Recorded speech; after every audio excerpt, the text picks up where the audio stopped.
too.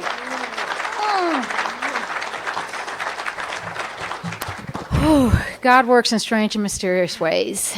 Thank you, Tara, for that introduction. I don't know that I can live up to it, but by God, I'll try. I'm always up for a challenge. My name is Corrie Long, and I'm a very grateful and enthusiastic member of the Worldwide Fellowship of Al-Anon and Al-Anon. Now you say, hi, Corrie. There you go. That's how we do it in an Al-Anon meeting. If you thought you were going to get a nice, slow-speaking gal from Alabama, you are sadly mistaken. It's not going to happen. And the only reason I'm hysterically funny is I'm married to that man over there, who I love. I absolutely adore my husband, and I don't want you to take anything I say tonight about what's happened in my recovery as me denigrating him any form or fashion, because I adore him, I love him, and I love alcoholics. And the reason I'm in Al-Anon is because I love alcoholics. I think you are the most fabulously wonderful, exciting people in the world, and you scare the crap out of me. I want to thank Bart and Tara for inviting us and the committee for being to allow us to be part of this. I want to thank Bart for hosting us and taking us all over the place. Food has been involved a lot. And I'll tell you, I'm very nervous, and I do get nervous because I want to do a good job for Al-Anon. And Bart took us to the Javelina Cantina on Thursday night. And I got home and I said to Kent, God, I ate too much.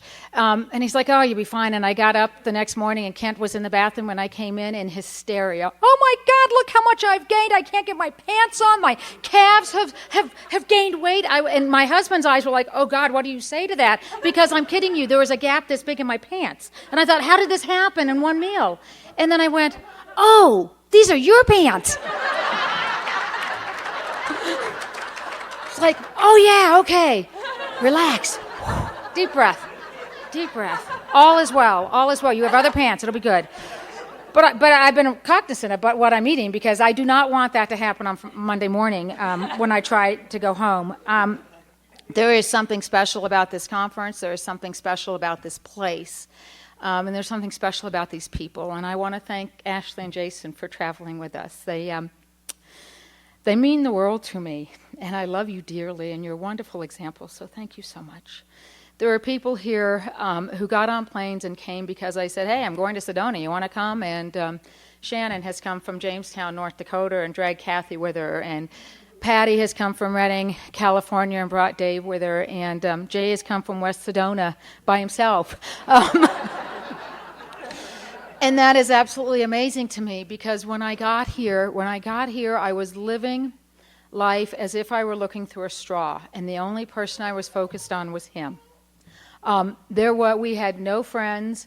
I had family, but I wasn't telling them anything that was going on. My entire focus was on him. And we got here on September 18th, 1998, on my 2-month wedding anniversary. I had waited almost 36 years to meet and marry the perfect man, and he was a raging alcoholic when I did it.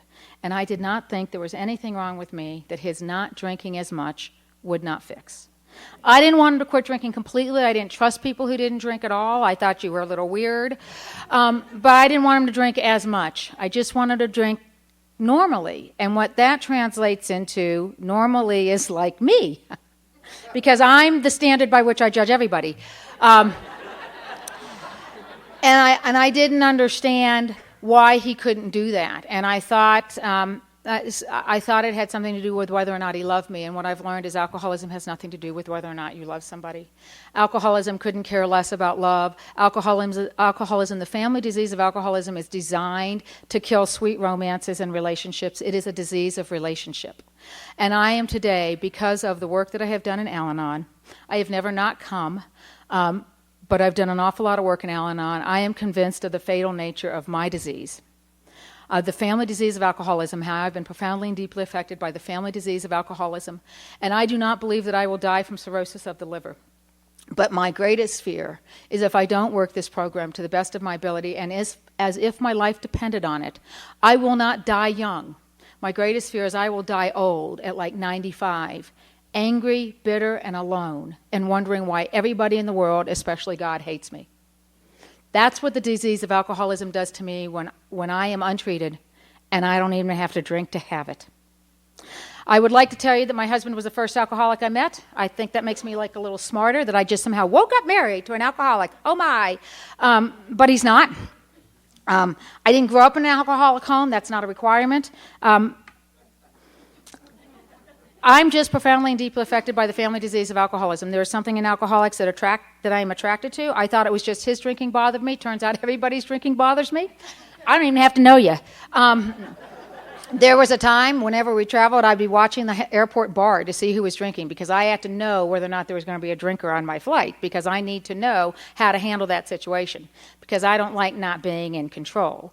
So that's why alcohol doesn't work for me, because alcohol makes me feel as if I am out of control. So it doesn't do for me what it does for an alcoholic. But I'll tell you what does. It's an alcoholic. I can control the alcoholic. That's fabulous. Makes me feel like I've got some power. And that's what I look for. And I didn't know that until I got here. I am one of 4 children. I was the baby for 9.5 years, and my little sister came along. And I don't know why. Nobody ever said it, but this is what I heard. My dear friend Larcene, this is the last time I'm giving her credit for it, says information from nowhere. And I believe that. It resonated with me. Information from nowhere lands here. It becomes fact for me, and then I act upon it as if it is the truth. And if I don't have all the information, I will make up a story to go along with the information, because I cannot stand not knowing. I need to have a plan of some sort. It doesn't matter if it's a bad plan. It's just got to be a plan. This whole idea of making a decision, I used to say, I had mottos before I got here, slogans. Make a decision. Just vote it up, vote it down. Just make a damn decision and move on. You can always make a different decision. And that's how I operated before I got here. And when my little sister was born, I'd asked my father at some point how I got my name. And he said, well, you know, I've got an older brother, an older sister. And he said, we thought you were going to be a boy, so we were going to name you Cornelis after my dad. And but you turned out to be a girl, so we named you Corrie. And he wanted to name me Cornelia, and my mother said, oh, God, no. So I became Corrie. That's what he said. It's not what I heard, because I have a disease that affects my hearing. I don't always hear what's said, and I oftentimes hear things that are not said. And this is what I heard him say. We thought you were going to be a boy. We wanted a boy, but we got you instead. That's what I heard, and I believed that until I got here and I did the step work that I did with my sponsor. And for whatever reason, I believed that I was not enough. I've always believed I'm not enough. I'm not tall enough. I'm not short enough. I'm not skinny enough. I'm not round enough. I'm not blonde enough. I'm not funny enough. I'm not serious enough. I'm not enough somehow. And I always had this idea that I was not enough in and of myself, so I need you to make me feel okay about me. And I don't know where that came from, except I think that's just part of the nature of my disease. I am diseasy in my own self. I can't be okay by myself, so I need you to make me feel okay. Now, here's the thing about people not affected by the family disease of alcoholism. If you are that needy, normal people will run screaming from you. I didn't know that. Because my disease is as progressive as an alcoholic's disease, I need you to need me. I don't care if you say I love you. I can make you love me. That's not important. What I need is I need you to say I need you. Because if you need me, what I hear is I won't leave you. And that's what's real important to me. And so I don't know this about myself. I grew up overseas. My father was Dutch. My mother was English. I always thought that's why I felt different. I didn't fit in. We lived overseas. I spent 2 years in Africa, 2 years in Holland, 2.5 years in the Philippines, and 1.5 years in Singapore. And I thought that's why I felt different, is because I was a world traveler and nobody else was.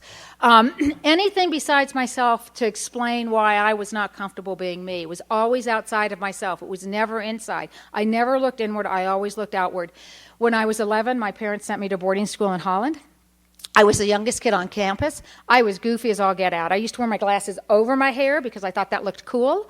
I liked to match plaids, different colors plaids. I thought that looked good. I have no sense of style and taste. The only reason I look good is because women in AA and Al-Anon taught me how to shop, and they took me shopping because I didn't know how to dress. I just didn't. I have no sense of style. But I got to that boarding school, and I was in a room with 4 Dutch girls who spoke no English and me who spoke no Dutch. And I felt different. And I felt alone, and I felt abandoned. And I told myself, my brain told me, the reason you're in this boarding school is because your parents don't want or need you. That is not the truth. That is a lie. And that's one of the reasons I'm so incredibly grateful to Al-Anon, is I cannot change any event in my past. But what I've been given is the opportunity to change how I look at it.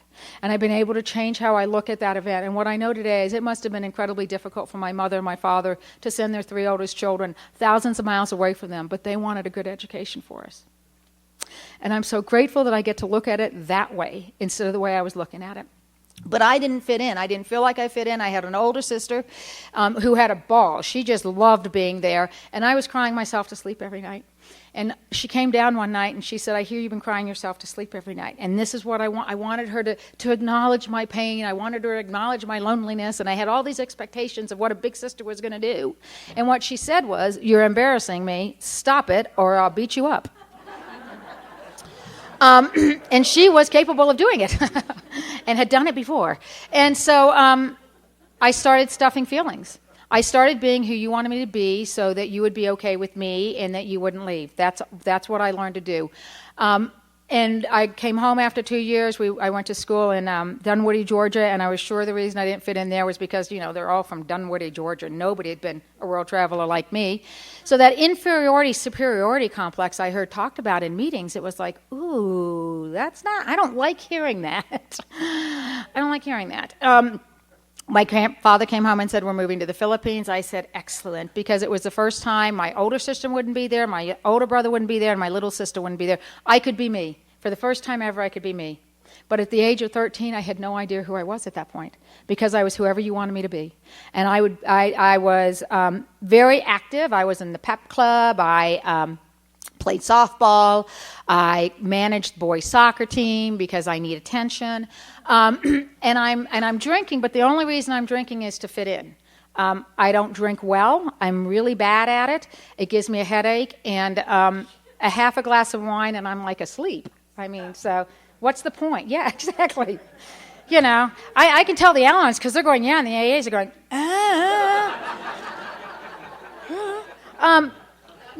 But so I'm in the Philippines. I'm doing what I want to do. I'm going to be a senior, and my father says we're moving to Singapore. And I said, no, I'm going to be a senior. We can't possibly move to Singapore. And he said, we're moving to Singapore. No, we can't. Well, we moved to Singapore. And because of the program of Al-Anon and because of a good sponsor who has directed me back to look at my past without staring at it and to look for where I see the hand of God in my life, I'm able to identify that God is working in my life when I don't even believe there's a God. My father used to say to me about religion and just religion, because he was raised in a Reformed Dutch Lutheran household. I don't even know what that means.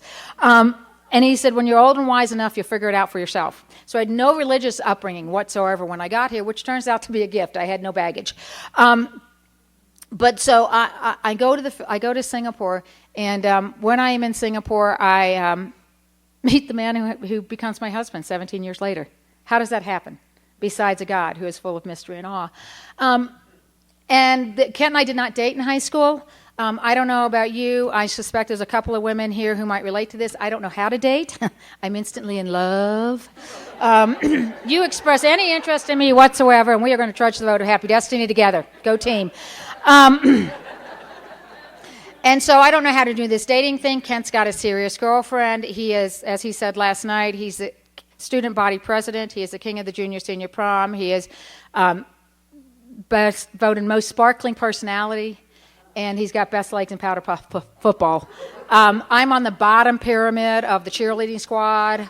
I'm not incredibly coordinated, but I'm very enthusiastic.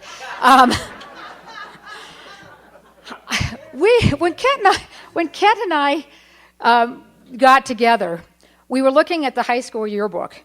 And Kent looked at the picture of the student council, and he said to me, oh, I didn't know you were on the student council. I said, I sat next to you and behind you in every picture we ever had. He had no recollection of me. The only time Kent and I ever went out in high school was the night we graduated from high school. We graduated on June 10th, 1988. We graduated, we went down to, I remember every moment of this evening. I could tell you every single moment of the evening. My husband remembers not one single second of it. It should have been a clue. Right over my head. But I remember standing, we were at the Warrens' house, we were standing in the bathroom staring at a bathtub full of Budweiser beer, and Kent said to me, I don't want to be here. And I said, I don't want to be here either. And he said, well, let's go down to the Shangri-La Hotel. There was a country western band that played. They were Chinese men that played country western music. And we went to listen to them play Singapore Cowboy, a song. And drinking was involved that evening. I remember what a great time we had. Kent doesn't remember a single second of that evening. He has no recollection of it whatsoever. I left. I went off to college. I picked a college in Lewiston, Maine, because I thought it looked pretty in the brochures. The people from New York are going to laugh at me. I'd been in the tropics for 8 years. I thought snow would be fun, and it was the first night it snowed. But it didn't mount until May. But I will tell you this: I believe for me, this is where how I have been affected by the family disease of alcoholism began to manifest in my life. Because I got, as Kent said last night, no drinking age overseas. I had a fake ID that said I was 23. I was living in a co-ed dorm because I don't like women. You're all competition. I don't have anybody, but if I ever got one, I'm sure you're going to steal them, so I don't like you. I need attention, so I'm going to get the attention from the men. So I'm living in a co-ed dorm. The only people there when I get there is a football team, and I got football players living next to me. I get the dorm room with a balcony, and I've got a fake ID that says I'm 23. I was incredibly popular with the football team. They immediately jacked up the windows, put a keg of beer out on my balcony, and we were off to the races. But I believed I was so incredibly more mature than these people who clearly did not know how to drink the way that I was drinking because I wasn't getting sick every night. But I met a guy there, and he drank vodka every night responsibly, I thought. And that is what the fact that he's drinking vodka every night never occurred to me might be a problem. I thought he was handling it quite well. And he needed me. He needed me, and I promptly moved into his room. And the more you need me, the more I need you to need me, and the more I need you to tell me you need me, and I become needier. And any normal person is going to run screaming from that. Turns out any crazy person is probably going to run screaming from that too. And he said, "You got to go," and I made a conscious decision that I could not stay at that university campus. And the reason, I would have told you before I got here, the reason I couldn't stay was because of the weather. But the truth of the matter is I couldn't stay because I was convinced everybody on that college campus knew that he had broken up with me. And everybody on that college campus knew that he didn't want me. And if he didn't want me, nobody else was going to want me. So I got to go. And so I moved, and I know now from coming to a lot of meetings that that's my first geographic. And if you're alcoholic, wondering why is she talking like we're talking, I suffer from the same disease you suffer from. I don't suffer from the allergy to alcohol. But I got the mental obsession with the alcoholic. I've got the phenomena of craving, of knowing. That's the knowledge for me. Where is he? What's he doing? Who's he with? What's he spending? The biggest one for me that always gets me wrapped up, what is he thinking? What is he thinking? So I moved to Atlanta thinking this time it's going to be different. And I'd always known since I was this big I wanted to be a lawyer. And I got to university in Atlanta, and she said, "What do you want to do?" I said, "I want to go to law school." And she said, "Oh, no, not with those grades." Because what I had done was I spent that entire year obsessed with him. Getting him, keeping him, trying to get him back, and then trying to prove him wrong. You shouldn't have broken up with me. So my grades were not what they should have been. And she said, "You won't go to law school with those grades." So I did what I know to do, which is put my nose to the grindstone, work very, very, very hard. And in 2.5 years, I graduated from that university with 2 degrees, a member of 2 honor societies, and I graduated with honors. Because that's what you do, isn't it? You work really hard, and you can do anything. That works wonderfully in an academic situation, works pretty good athletically, works okay in a business situation, doesn't work worth a darn in an alcoholic home. But I didn't know that. I went off to law school. I graduated from law school, and for whatever reason, I thought it would be a really great idea to join the Army. Join the Army, see the world. That was my idea. And 2 weeks before graduation, they called me, and they said, "We're sending you to Fort Leavenworth, Kansas." And I said, "There is a prison there." I don't think so. They said Fort Sill, Oklahoma. Now, there's no alcoholism in my family to the best of my knowledge, and grew up with it. I have no idea why I said this. But what I said was, Fort Sill is in a dry county. I don't even know how I knew that. I won't be going to Oklahoma. And they said Fort Hood, Texas. And I said, "Yeah, well, I won't be doing that either." And what ended up happening was I got a job in Montgomery, Alabama. And I told my mother I was moving to Montgomery, Alabama, and she said, "Oh, my, I never thought any of my children would ever live in Alabama." But, God's got a sense of humor, because my mother now lives directly across the street from us, and my brother moved in 3 doors down in October. So we're all gathering this little family compound out there. But I went to Montgomery, Alabama, prepared to make my mark. I was convinced that the reason I was not in a relationship was because nobody could appreciate the greatness that was me. That's what I would have told you. But inside, I knew the reason I wasn't in a relationship was because there was nothing in here to love. You know, and if you knew who I was, you wouldn't want to be with me. So I'm acting as if I'm all that in a bag of chips. And I took a job. I was only going to be there for 2 years. I was there 3.5 years. I'm built for endurance, not speed. And 27 years later, I'm still in Montgomery, which just boggles my mind. But I was going to move back to Atlanta, and I met him. Oh, him. He was tall. For whatever reason, that was important to me. I have no idea why. I met him at a charity softball game. He was socially conscious. That was a good thing. And I know today that he was at the softball game for the party afterwards because they were serving beer.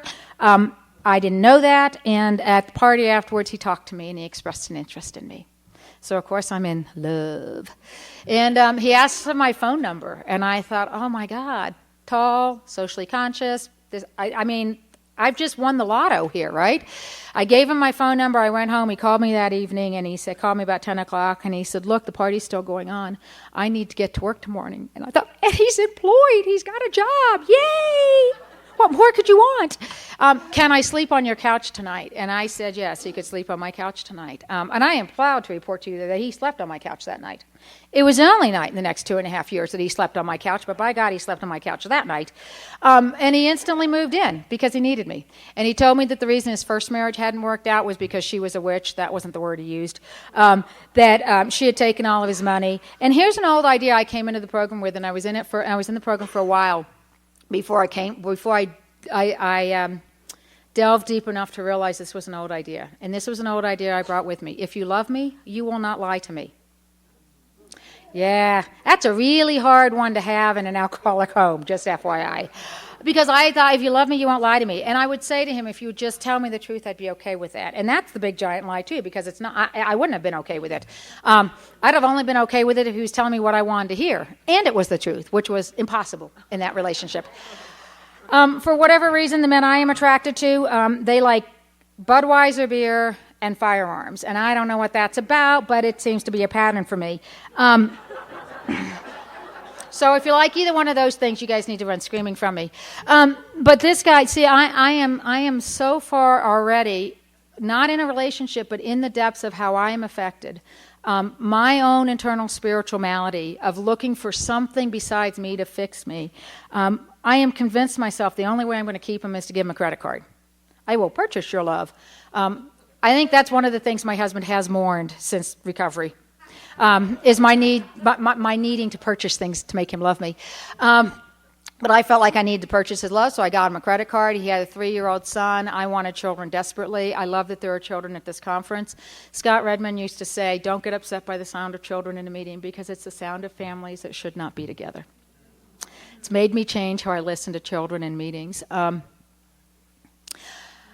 But I loved kids. He had a 3-year-old son. He obviously wanted me. We moved in together instantly. I justified that behind my values that I'd been taught, that my older sister had moved in with her boyfriend, so it was obviously okay for me to do it.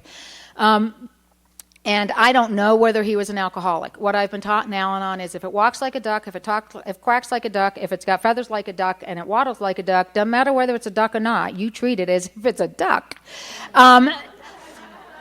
And I don't know whether he's alcoholic or not, but I will tell you this, his drinking bothered me. It bothered me very quickly, and he was drinking a lot. And he needed me to help him with his finances because he'd gone through bankruptcy with the first wife. He needed me to help furnish an apartment because she had everything because she was so mean to him. And the sad thing about that was I was okay with that because the more I did for him, the better I felt about myself. You know, because that is one of the big lies we tell ourselves before we get to Al-Anon is if you'd be okay, I'll be okay. I just need you to be okay, and then I will feel okay. And it's one of the most difficult things I've had to learn to do is to allow the people I love to suffer. And there's nothing more painful to me than to watch the people I love be in pain. But my love is deadly. I will kill you. Not intentionally, I'll do it even though my motives are good. It's all out of love. I just want to help. And if I say that to you, go, ooh, I'm not so sure I want your help. But he wanted my help, and I started talking to him about his drinking very early on because I was very concerned about it. But you see, I believe alcoholism can make you stupid, and it made me stupid because I have a high school degree. I have 2 college degrees. I have a graduate degree. I am licensed in my profession. And it never once occurred to me when I talked to him about his drinking to wait until he was not actually drinking. I thought if I got him when he was in the right mood, in the right chair, at the right time, when he had just the right amount, I would explain to him why it was his drinking bothered me. And because he loved me, he would say, "Oh, honey, I'm so sorry. I did not know it was causing you such a problem. Of course, I won't drink as much." And it never worked that way. And I was convinced that there was only 2 reasons why it couldn't have worked that way. One, I did not explain it well enough. So let me explain it again. And the other reason it couldn't have been, it didn't work was because he was clearly not paying attention. So let me explain it again. And I did not understand when I would do that why the beer cans would start flying at my head. So there was never physical violence in that relationship, but there was a lot of holes in the walls. There was a lot of slamming of stuff. There was a lot of stuff said. And I was baffled. I was absolutely baffled because I didn't understand. This was a man I loved, and I didn't understand why this was happening. I'm only trying to help. Why are you throwing stuff at me? But this is the insanity of the non-alcoholic, trying to make sense of alcoholism. I cannot apply reason to alcoholism. This is how insane I get, and I don't even drink. This guy was traveling to Dothan to do work. And a couple weeks after he'd been to Dothan, there is a letter in the mail, which is addressed to him, but it comes to my house. So can't I open it? Of course. So I opened it, because we are no longer he and I, we are an us. And out pops this woman's underwear, which was a little distressing to me. And so I ask him, what? I don't ask. I say, "What the hell?" And he says to me, "Well, you know, she's blind, and nobody will take her out. So it's an act of kindness. I'm just taking her out to be kind to this poor disabled woman." And I thought, what a good guy. That is such a nice guy. How fabulous.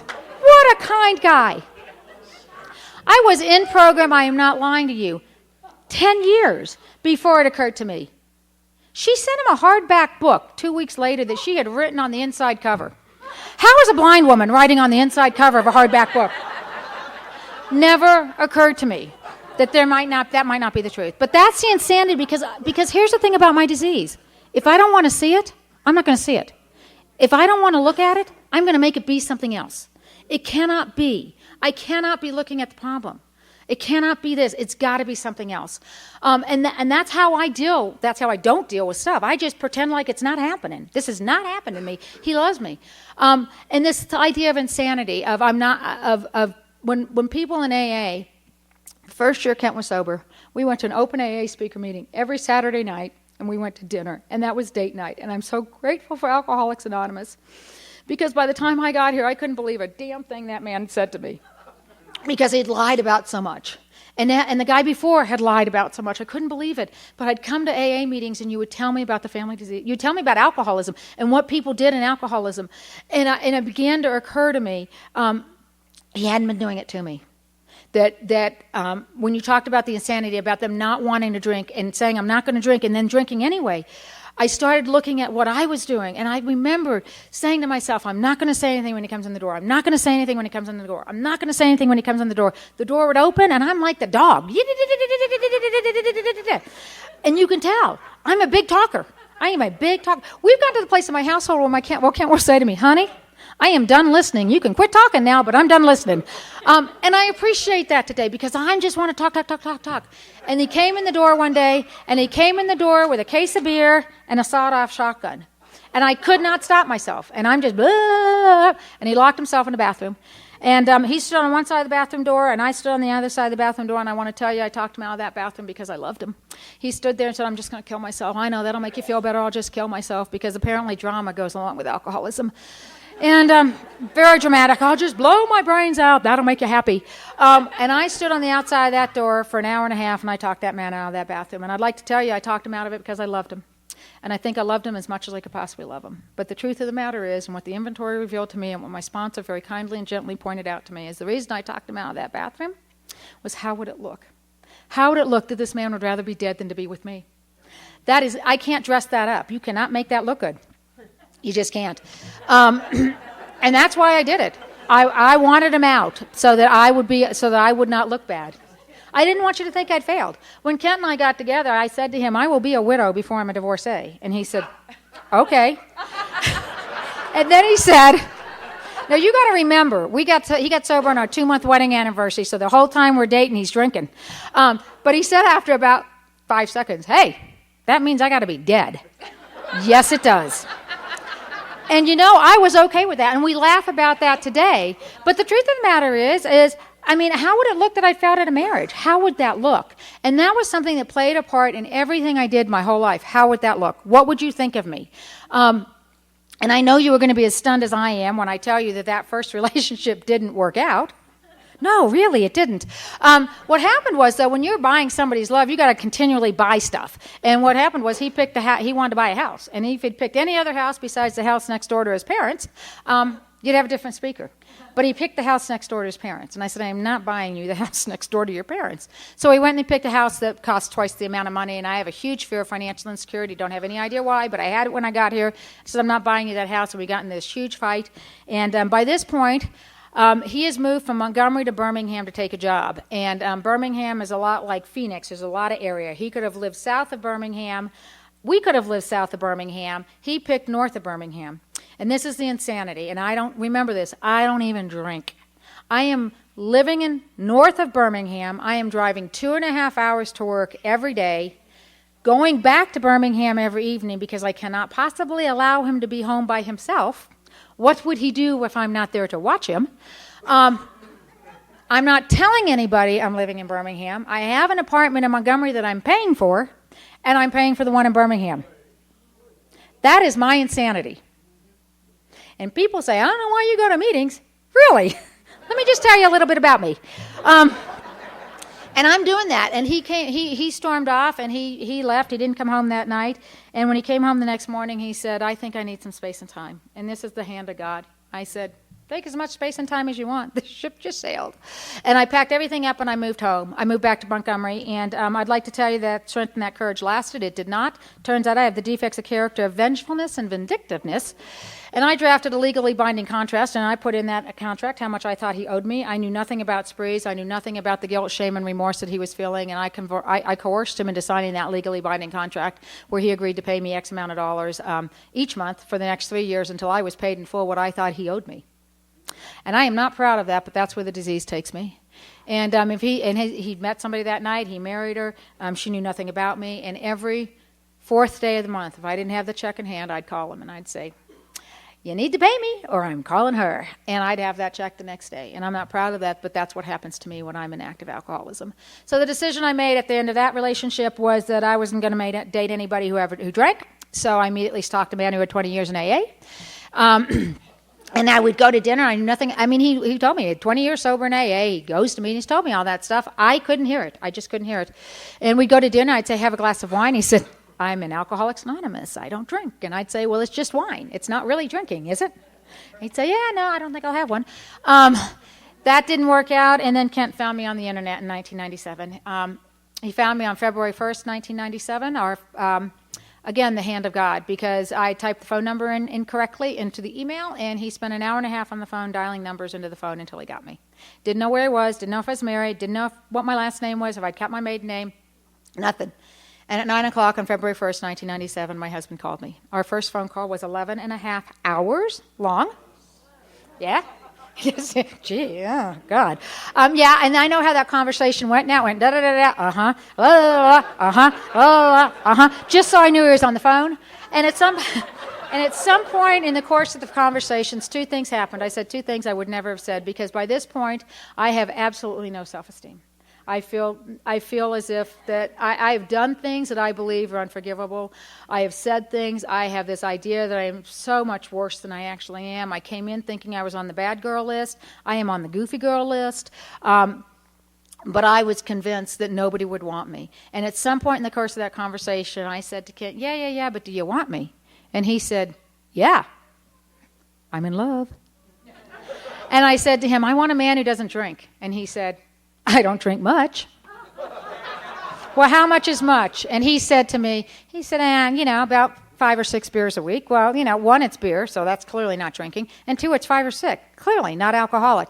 what that experience showed, what my sponsor pointed out to me, is how quickly I was willing to move whatever boundary I had for him. Right?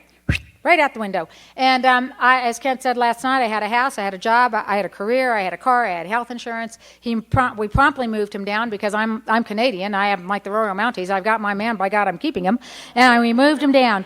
But what happened in the process of this, my father called me in July, and he said, pick a wedding date. And so I picked my parents' 40th wedding anniversary.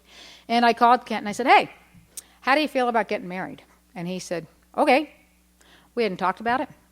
He'd never asked. Immaterial. I'm going after what I want. So nobody ever asked before. I love when women talk, well, I've been married 6 times. I've not been married at all. Oh, you're supposed to? No, nobody ever asked. Had they asked, I would have been married, but they never asked. So, and then he called me back. And now, if you heard him last night when he abandoned his first wife, he just left. So I don't want you to think, that this was intentional, but it is hilarious. He called me back 15 minutes later, and he said, hey, do you think I should get divorced first? Yes, I do. But you see, here's the insanity. Here is the insanity of this.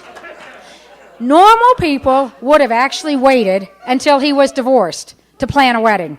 Not me. I'm afraid I'm going to lose him. So I am planning a wedding on one hand. I am planning a divorce on the other hand. I have the skills to do both of those, and that is what I am doing. I am going forward. So when we got here and we talked about a power greater than myself, no, there's a power as great as myself, but not greater than myself. Do you know what I can do? And I'm doing all this. We're not talking. Nobody knows any of this. It's just nuts. It's just nuts. And then my father calls and he says, you got to come home. There's something wrong. And so my parents live 4.5 hours away. I drove over. I went to the doctors with my parents. And they said, oh, you've got a tuberculosis tumor. You got a parasite. You got this. You got that. You got the other. They did exploratory brain surgery and he had brain cancer. It was on August 25th. And I didn't believe... I would have told you I didn't believe in God. I thought there was something there. I was pretty sure. Here's my idea. God's there. I'm here. You do your deal. I'll do my deal. We'll never meet. It'll all be good. But I remember praying, please, God, just let him live. Please, God, just let him live. Please, God, just let him live. And on September 25th, 1995, my father died of brain cancer. And that was a year before I got here. And I was convinced that the reason he had died was because God did not love me. I was convinced because God had heard my prayer and said, yeah, you do not deserve to have your father live. That's what I believed when I got here. That's the belief system I brought in to you all in Al-Anon. And it was difficult for me to break through that. But what happened, because I have a sponsor and because I've worked the steps and because I shared with her everything that I've shared with you tonight, she gave me a different way to look at that. My husband got an opportunity to ask my father for permission to marry me. My father got an opportunity to see me with my husband. And I will be forever grateful for that. But I made a decision that week that I was not ever going to pray to this God I didn't believe in again, and shows you how well that worked out. But we didn't get married on my parents' 40th wedding anniversary. We got married in July, and my father had convinced my husband to invite his parents to the wedding. And I'm forever grateful for that as well, because unbeknownst to me, the family had a family meeting. Should we tell her he's a recovering alcoholic? And the answer was no, which was good, because I wouldn't have listened. And they came to the wedding, and we went to Ireland on our honeymoon. It was cheaper than Jackson Hole, Wyoming. And my husband will tell you he's grateful he got to drink in Ireland. I'd like to go back when he's not drinking. Because what I remember of Ireland is he paid the drunk in the bar to beer. Dance with her. Please, God, somebody dance with her. And he said, I'll dance with her for beer. And he's like, okay. And I finally said, stop. We'll buy you beer to just stop dancing with me. Please make it stop. But that's in July. And Kent told you in September. What happened was on a Saturday morning, in September, I had concerns about his drinking. And I believed with every fiber of my being that he had to be drunk to be with me. That if he was sober, he wouldn't want to be with me. So I didn't want him to quit drinking completely, because then he might leave. But we went to Callaway Gardens, which is about an hour and a half away, to play putt-putt golf, because I love to play putt-putt golf. And I did not know anything about the disease of alcoholism. I did not know that my husband could drink. Or he could do stuff, but he couldn't do them both together. And he got in the car and he went with me, and we got to Callaway Gardens. And I know today you all describe it as restless, irritable, and discontented. All I can tell you is he was grumpy, really, really grumpy. And we weren't there 10 minutes. I said, do we need to go? And he said, yes. And I don't know why I said it except God. And I turned around to him. I said, do we need to get you beer before you go? And he said, no. And nothing else was said except that no, but he changed from the man that I loved to somebody I'd never seen before. Everything in his being changed. But I don't know what to do with that, so I do what I always do, which is I do nothing. Well, pretend like it's not happening. We didn't talk about it that day. We didn't talk all the way home. We didn't talk about it for the rest of the day. I got up the next morning and pretended like it never happened. That was on a Sunday. The next Thursday, I had a professional obligation to go to. I walked out of the house screaming at him and slamming the door. I walked out of the house screaming at him and slamming the door. And I went to the professional obligation. On the way home, I'm 10 minutes from the house, and I heard a voice as clear as a bell in my head say, "You need to go to Al-Anon." I had no idea what Al-Anon was. I don't think I'd ever heard about it. And so I was like, don't know what it is, can't be important, we're just going to pretend that didn't happen. And I walked into the house, and Ken said to me, "I don't think I can quit drinking without help." He said, "Yes, let me help. I'm really good at helping. Yes, something I can do." Out comes the Blue Cross Blue Shield book. I'm flipping through it. It says take him to mental health. So we're up at 7 o'clock the next morning. We drag him to mental health. The woman in mental health looks at me and says, "Do you have insurance?" Of course I have insurance. I am the rules and regulation girl. Aren't you supposed to have it? I have it. So she says, take him to treatment. So we took him down to the treatment center. This is what the treatment center to the intake nurse's office, and she said, name. He gave his name. I gave his name. See, you are way quicker than I. Birthday, he gave his birthday. I gave his birthday. How much do you drink a night? And he said 18 beers a night, and I said 8. But before I could whip around on him, she said to me, "What are you, his mother?" And I was insulted and offended. I thought she was suggesting I looked old and bad. Turns out I did look old and bad. And then she escorted me out of the office, and she sent me down to the family counselor, who happened to be a member of Al-Anon. And the woman took one look at me, and this is what I heard her say: "If you love him, you'll go to Al-Anon." And I thought, how dare you suggest I don't love him? I have just married him, for God's sakes. Of course I will go to Al-Anon. And I thought she said that if I didn't go to Al-Anon, I couldn't see him the next day. And then she said, "Pack him a bag." And I said, "Why?" And she said, "Because we're keeping him." What? It never occurred to me they were going to keep him. I had no idea what the treatment was going to do, but I didn't know they were going to keep him. I thought they were going to talk to him. That's real. I thought they were going to talk to him. "Please quit drinking as much. It's upsetting your wife." So I go home, and I have to research, because I cannot show up someplace and not know something. So I have to research. I find an online meeting. Every person said, "Find a meeting in person. Find a meeting in person." So I found the meeting in person, and I get to the meeting the next day, and I swear to God, it looked like the 3 little old ladies in that meeting looked like they were 103 if they were a day. And they walked in, and this is what I heard them say: "Oh, honey, he'll drink again. They all drink again. But have hope." And I thought it was the stupidest thing I'd ever heard, and I burst into tears. But what I did hear was the answers are in the literature. So I purchased every book they had. I went to every meeting in town, picked up every piece of literature, Al-Anon literature that was in that town. I carried it around in a canvas sack for months, because I knew my answers were in the literature. The only problem was I didn't know what the questions were, and I was asking the wrong questions, because the questions I was asking is, what is wrong with him? Why does he do what he does? Why does he say the things he says? Why does he think the way that he thinks? What is wrong with him? Never occurred to me to ask what's wrong with me. Never once occurred to me to ask that. See, I know it's hard to get to AA. I know it's hard to get to AA. I think it's harder to get to Al-Anon, because how do you ask for help when there's nothing wrong with you? I didn't come for him. I didn't come for me. I came for him. I thought I went because I had to go to see what they were doing to him in treatment. And what ended up happening was he told you, he went home. He came home, told me all the wonderful things he told me.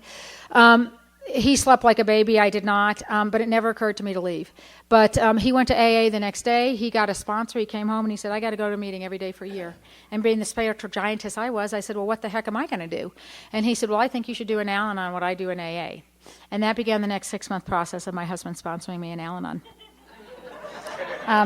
Yeah. Yeah. And then what happened, another thing that happened, he got this sponsor that I didn't like. Turns out that's immaterial. I don't need to like a sponsor. But his sponsor told him he had to go to this conference at the beach, and I said, "We cannot possibly afford to go to the conference at the beach, and you need to call him and tell him that we can't go." And my husband, God bless him, followed direction, and he called him. But I stood next to him to make sure he said exactly what I told him to say, and he did. He said, "Corrie said we can't afford to go to the conference at the beach." And he said, the sponsor said, "It's only $250. You're already in debt. You said you were willing to go to any lengths. I'll see you at the beach." Click. And I thought, what a rude son of a gun. And that was bad enough. And then my husband turned around and did something he'd never done. He said, "I love you, and you're welcome to come with me, but I'm going with or without you." I said I was willing to go to any lengths, and I'm going to follow this guy's direction. And I couldn't possibly send him to a conference at the beach. I don't know where this came from, but it's just the idea that I had in my head. I was convinced that one of you alcoholic women were going to steal my husband from me. And I knew that you were all going to go to the beach. You were all going to wear cut-off shorts. You were all going to wear tank tops. You were going to sit on the boys' laps, and you were all going to wiggle. I don't know where that came out from. And just FYI, I have done this a lot. Nobody has ever said, hey, I know where that meeting is. Nobody's ever said that. But I was convinced that was going to happen. So I went down to the beach with him. And I'm going to meetings. He's going to a meeting every day. I'm going to a meeting every day. I'm not doing anything. I'm going to meetings. I don't have a sponsor. I don't need a sponsor. There's nothing wrong with me. I'm not working the steps. There's nothing wrong with me. I don't have a problem with alcohol. I'm reading the literature looking for him. I'm not looking for me. There's nothing wrong with me. But something's happening because we're in the car on the way to the beach and Kent says to me, I gave notice today. And I said, that's nice, honey. Notice of what? And he said, I quit my job. I'm like, yeah, what? And what came out of my mouth was not what was going through my head. And that was a miracle. What came out of my mouth was, well, honey, that's a really big decision and that affects me. And in the future, when you make big decisions like that, sure would appreciate it if you'd consider including me in the process. And he said, okay. That is not what was going through my head. What was going through my head was, my God, we need that minimum wage job. We need that pay. We need that money. We need that money. You can't quit your job. But I didn't say that. And we went down to the beach, and the first speakers that I remember hearing, the first Al-Anon speaker I remember hearing was Mary Pearl. The first AA speaker I heard was Clancy. And the only way I can describe the experience to you was I was horrified. I was absolutely appalled. The people would get up in front of a room full of strangers and tell all these intimate details about themselves into a microphone that people were taping. In my profession, we call that a confession. Don't do it. Don't do it. And I was horrified. And I remember leaning over to Kent and said to him, I will never do that. And yet, here I stand in Sedona, Arizona. But the other thing that happened at that conference is I'd been going to these meetings, and I'd said to somebody, I'd heard this thing about a sponsor, and somebody at the meeting said, oh, we just let the group sponsor you, honey. And I thought, you all are nuts. There's no way you're sponsoring me. So I didn't do anything. And I'm sitting at this meeting. I'm sitting in the front row, and I turned around to Kent, and I said, do you think I need to get a sponsor? And Mary Pearl was sitting behind me, and she heard me. And it sounded as if she screamed at me, get a sponsor. And I was horrified. And I walked out of listening to her talk, and I looked shell-shocked because Taper handed me a set of somebody else's tapes and said, honey, listen to her. I think you might be able to relate to her. And so I did. But what she did was she planted a seed. And I started, and people were talking about praying for this and praying for that. And I thought, oh, what harm could it do? I mean, it's not going to work, so it can't do any harm. So I started praying for a sponsor. And Kent told you that he started training for marathons, and I didn't realize, I knew I was married to an alcoholic, but I thought it had to do with alcohol. I didn't think it had to do with anything else. And so I'm going to meetings, and I'm not doing anything, but he decides he wants to run, and he's going to start running 3 days a week, running 2 miles, and I need to help him do that. And so he then decides in a week that he's training for a marathon, which is 26 miles, and so I'm going to help him with that too. And the only way you can help somebody run is to get on a bike and ride next to him, which is what I did. And I'm riding next to him, and my husband's a chatter when he exercises, and I'm not. And he's saying, have you got a sponsor? Got a sponsor? Got a sponsor? What are you doing about sponsor? What step are you on? I did not know that seeds were being planted here. But this woman came into our meeting, and I remember, I hope I never forget this, and I'm sitting in this meeting. We go around the circle in my area, and it's a Wednesday night, and we're on the 12th step, and it gets to me, and I said, well, I haven't worked any of the steps, but I'm carrying the message. And it gets around to her, and she said she's from Oklahoma, and she had years in the program, and she said, honey, this is what I heard. Honey, you are not carrying the message. You are spreading the disease. Shut up. And it hurt my feelings. And I went home in tears, just boo-hooing. And Kent said to me, what are you going to do? And I know he thought I was going to say I was quitting Al-Anon. I said, I'm going to ask him to be my sponsor. And I didn't even think, I didn't even think I needed a sponsor. And this is something that first sponsor for Kent did. We had this bathroom that was probably the size of this podium, and he'd given Kent this sticker that he put on the bathroom that said, you were looking at the problem. And every morning and every evening, I'd look at that sticker and I'd say, God, that is so good for Kent.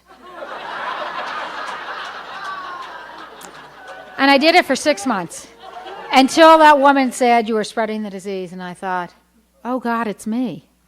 It's me. There's something wrong with me. And it took me a little while, and it took Kent harping on me. And finally, one Sunday morning, he'd asked one too many times, and I whipped around on the bike, and I raced up there, and I called Luana. I said, would you be my sponsor? And she said, well, honey, why me? And I didn't know Mary Pearl had planted a seed, but I said, because I'm going to kill him. I'm going to run him over with the truck and make it look like a traffic accident. And God bless her. She said, no, honey, why me as your sponsor? And I said, because I want what you have. And I didn't even know what I was saying at the time, but what I know today is I wanted the peace and the serenity and the grace and the dignity that she had. I knew what she was living with. I'd been listening to her in the meetings, and she was not living in a comfortable situation. She was living with a man who was alcoholic but not going to meetings. She was living with a teenage boy that had some issues. She had a younger son that was developmentally disabled, and she came to meetings happy, and she came to meetings with laughter, and she came to meetings joyful, and she had a relationship with the God of her understanding, and that's what I wanted. And so she said to me something that was critically important. I said it to everybody who asked me to sponsor them. She said, well, are you willing to do what I've done for as long as I've done it to get what I've gotten? And I said yes. And I had no idea what I was agreeing to. Absolutely none whatsoever. But that was the moment. That was the moment in 1999 that I submitted to the spiritual direction of this woman, and she's been my sponsor ever since. And she's taken me through the steps, and she's taken me through the traditions, and she's taken me through the concepts of Al-Anon. And she's taken me through service work, and she's guided me, and she's directed me, and my life has changed. I'm not the woman I was when I got here. I've been transformed. And I thought that if he just wouldn't drink as much, I'd be fine. And he wasn't drinking at all, and I wasn't fine. And I needed to start doing some stuff. I needed to quit sitting in the meetings. I needed to take some action. I say this a lot. I get inspired to change in meetings, but I don't actually change in the meetings.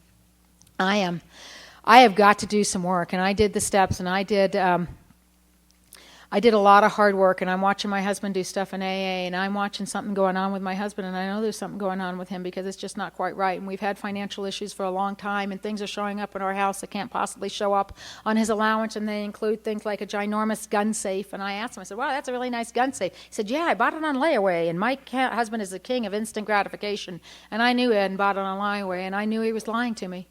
But I did something different this time as I took it to my sponsor, and she said to me, you can interrupt the process if you would like in order to make yourself feel better, but he will never get where he needs to go. Are you willing to do that today? And for 2 years, one day at a time, I did not interrupt the process. And then Kent came to me and he said, we're $42,000 in debt. And I talked about that in Arkansas in April, and the guy sitting next to my husband said, $42,000 in debt, that's nothing. Fist bump. And I can see him doing it. I'm like, what is wrong with you people? You know? So I'm watching this, and Ken told you about the deployment, and he told me he told me that he called me on a Monday afternoon. He said, I'm not going to get to go. And I said, go where? And he said, I'm not going to get to be deployed. And I'd completely forgotten about it because I'm not focused on him. I'm focused on me. And he said one time, I used to talk to women, and I still do. I say to women on the phone all the time, it's hard work being in a marriage. It's really hard work being in a marriage. And he said to me, I don't know why you say that. I don't work out at all. And I said, every one of my defects of character, every one of my insecurities, everything in me comes up in relationship. It's me I got to work on. Because, you see, I don't suffer well, I don't suffer silently, and I don't suffer alone. I am taking you with me. And and that is not the kind of woman that I want to be. And one of the things my sponsor has taught me to do is she's taught me to look at who is that woman that I want to be. How would she act? Not how would I act. I know how I'd act. How would she act? And so when he came to me and he said, I don't think I'm going to get to go. And I said, oh, honey, I'm so sorry. I just had to be willing. Didn't have to do anything. Ha, ha, ha, ha. Yeah. He called me at 4 o'clock on a Monday afternoon and said, I'm going to be deployed to Djibouti. And I said, where? He said, Africa. And I said, wow, for how long? And he said, a year. I'm like, wow, really? And he said, yeah. And I'm like, okay. And I said, I'm at work, got to go, call you later. Hung up, called my sponsor. My sponsor is married to an Air Force colonel who's been deployed 3 times. God works in strange and mysterious ways. And she gave me some very specific direction about what to do in that regard. And I thought there were 2 things I want to talk about with that real quick. Is the first thing was she said, you need to find something you guys can do together while you're apart. And I made the mistake of saying that to Kent. And he said, scuba diving. And I said, I'm afraid of being underwater. And he said, scuba diving, because he doesn't hear what he doesn't want to hear. And I thought there's no way he's going to get into scuba diving lessons. Okay, fine, scuba diving, he's not going to be able to do it. It'll be fine. I dropped him off at the airport on August 30th, and I had to be in Nashville for an AA conference 2 days later, and he called me from Djibouti, and he said, I'm in a tent with 65 guys. It's 110 degrees outside. And I said, well, it sucks to be you today, because I'm in a junior suite with chocolate-covered strawberries. And he called me the next day, and he said, my first scuba diving lesson is on Sunday. When's yours? And I don't know. And I called my sponsor, and I said, I'm afraid. And she said, that's okay. Do it afraid. Take God with you. I'm like, what? What? She said, do it afraid. Take God with you. He can scuba dive. Oh, Oh, God almighty. And so I learned to scuba dive. I did it afraid, and as a result of learning to scuba dive, I was able to take a 10-day photo safari in Tanzania, Africa with my husband. I got to scuba dive in the Indian Ocean with him. And it was a trip of a lifetime. And I wouldn't have done it if I'd been afraid, if I'd been too afraid to do it. And that's the thing my sponsor says to me. She says, I don't care how you feel, do it anyway. Your feelings will change. Take the action, your feelings will change. It is a program of action. If I want the results that people talk about, I got to take some action. One of the other things I want to talk about really quickly, and I'll speed it up so I get it all in, is in 2006 I wanted to apply for my dream job, and I didn't think I could do it. And my sponsor and my husband said, you need to apply whether you get the job or not, do it. So I applied for my dream job, and I didn't get it. And I was okay with that because I'd been praying for God's will. And 2 weeks after I didn't get that job, my boss's wife got diagnosed with terminal breast cancer. And I knew I was exactly where I was supposed to be so he could be exactly where he's supposed to be. Because I asked God to let me be of maximum service to him, to fit me and make me to be of use to you and to your fellows. And so I was where I needed to be for him, but I wanted my dream job, so I asked him to mentor me. And he did. For the next 9 years, he mentored me. And we were in Dallas last May, and he said, your dream job is becoming available again. You have another opportunity. You need to apply. And so I did. And I applied for this dream job, and I asked for God's will to be done in my life. And I was on my way to the Cornhusker Roundup in Omaha when I found out I did not get the job again. And I had that moment of, what the hell? Why would you make me do this? But what ended up happening was I'm exactly where I'm supposed to be. Because the truth of the matter is, my boss doesn't understand very much about Alcoholics Anonymous and about Al-Anon, but he believes what I do is community service. And he lets me come to these things on a regular basis. He's allowed me to adjust my schedule this year so that I can be off every other weekend so I can do service work like this. And at the end of the year when Kent came home, I can't tell you when it happened, and I don't know when it happened, I don't know how it happened, but I know this. At the end of that year, for the first time ever in my life, I discovered that I am enough. In and of myself, I am enough. I no longer have to be married to my husband. I get to be married to my husband. I adore him, and I love him. And if he came to me tomorrow and said, I got to go, I would be heartbroken, but my soul would not be crushed because I can be okay with me. And that's a whole different way to be in relationship. And I bring a whole different person to the relationship. I have a life today beyond my wildest dreams. I am married to the most incredible man who challenges me to be more than I think I can be. I have a God of my understanding today who calls me to be. I ask myself, I say, please help me to be that woman that you've called me to be, that you've created me to be, and that you've challenged me to be, and help me to want to be her. I have men and women in my life who show me the way. I have a God of my understanding who wants me to be happy, joyous, and free. And he wants all of you to be happy, joyous, and free. And I know we say keep coming back, but I've started to say stay. Stay. Just stay with us. Stay with us long enough to find that your God wants you to be happy, joyous, and free too. Thank you so much for my life, and thank you for letting me share.